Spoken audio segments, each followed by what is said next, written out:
ലക്ഷദ്വീപ് കവരത്തി ജെട്ടിയിലെ നിയന്ത്രണങ്ങൾക്കെതിരെ കോൺഗ്രസ് പ്രതിഷേധം. കവരത്തി ജെട്ടിയിലേക്ക് പോകാൻ ഉദ്യോഗസ്ഥർക്ക് മാത്രം വാഹനങ്ങൾ അനുവദിക്കുന്നതിനെതിരെയാണ് പ്രതിഷേധം. അമിനി ദ്വീപ് ബ്ലോക്ക് കോൺഗ്രസ് കമ്മിറ്റിയുടെ നേതൃത്വത്തിൽ അമിനി പോലീസ് സ്റ്റേഷനിലേക്ക് പ്രവർത്തകർ പ്രതിഷേധ മാർച്ച് നടത്തി.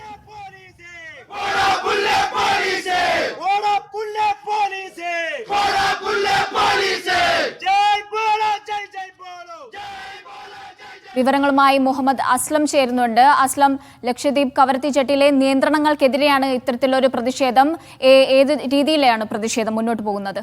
ലക്ഷദ്വീപിലെ കവരത്തിയിലെ ജെട്ടിയിൽ ബോട്ട് കയറാൻ പോകുന്നതിൽ ആ എൻട്രി മുതൽ അതിൻ്റെ തലയ്ക്കൽ വരെയുള്ള ബോട്ട് കയറുന്ന സ്ഥലത്തേക്ക് സാധാരണ ആൾക്കാർക്ക്, പൗരന്മാർക്ക് ബൈക്കിലോ അല്ലെങ്കിൽ മറ്റു വാഹനങ്ങളിലൊക്കെ പോകാൻ അനുമതിയില്ല. അതേസമയം ഉദ്യോഗസ്ഥർക്ക് വാഹനങ്ങൾ പോകാൻ അനുമതി നൽകുകയും ചെയ്തൊരു പുതിയ പോലീസിൻ്റെ നിയന്ത്രണമാണ്, അഡ്മിനിസ്ട്രേഷൻ നിയന്ത്രണമാണ് വലിയ പ്രതിഷേധത്തിനിടയാക്കിയത്. കഴിഞ്ഞ ദിവസം ലക്ഷദ്വീപ് MP ഹംദുള്ള സയ്യിദ് തന്നെ ഈ പ്രതിഷേധത്തിനെതിരെ, ഈ ഒരു നിയന്ത്രണത്തിന് രംഗത്ത് വരികയും അദ്ദേഹം ഒരു ഇരുചക്ര വാഹനത്തിൽ അങ്ങോട്ട് കയറി പോകാൻ ശ്രമിക്കുകയും ചെയ്തു. പോലീസ് തടഞ്ഞു. പോലീസിൻ്റെ ആ ഒരു തടസ്സം മറികടന്നുകൊണ്ട് തന്നെ പ്രതിഷേധം രേഖപ്പെടുത്തിക്കൊണ്ട് അദ്ദേഹം ടൂ വീലറിൽ പോവുകയും ചെയ്തു. ആ സമയത്ത് പോലീസ് MP-ക്കെതിരെ ഒരു തടസ്സം വെച്ചതിലുള്ള പ്രതിഷേധം കൂടിയാണ് ശരിക്കും കവരത്തിയിലെ ഇപ്പോൾ പോലീസ് അല്ലെങ്കിൽ കോൺഗ്രസ് പ്രവർത്തകർ പ്രതിഷേധ മാർച്ചുമായി രംഗത്ത് വന്നിരിക്കുന്നത്. അവർ പറയുന്നത് കവരത്തിയിലുള്ള ഈ ജെട്ടികളുടെ നിയന്ത്രണം മാറ്റുക, അതോടൊപ്പം തന്നെ ഈ നിയന്ത്രണങ്ങൾക്കെതിരെ MP നടത്തുന്ന പ്രതിഷേധ സമരങ്ങളിൽ പോലീസ് അനാവശ്യമായി ഇടപെടുകയും തടസ്സപ്പെടുത്തുകയും ചെയ്തു. രണ്ട് കാര്യങ്ങളും ഒഴിവാക്കണമെന്നാണ് ആവശ്യപ്പെടുന്നത്.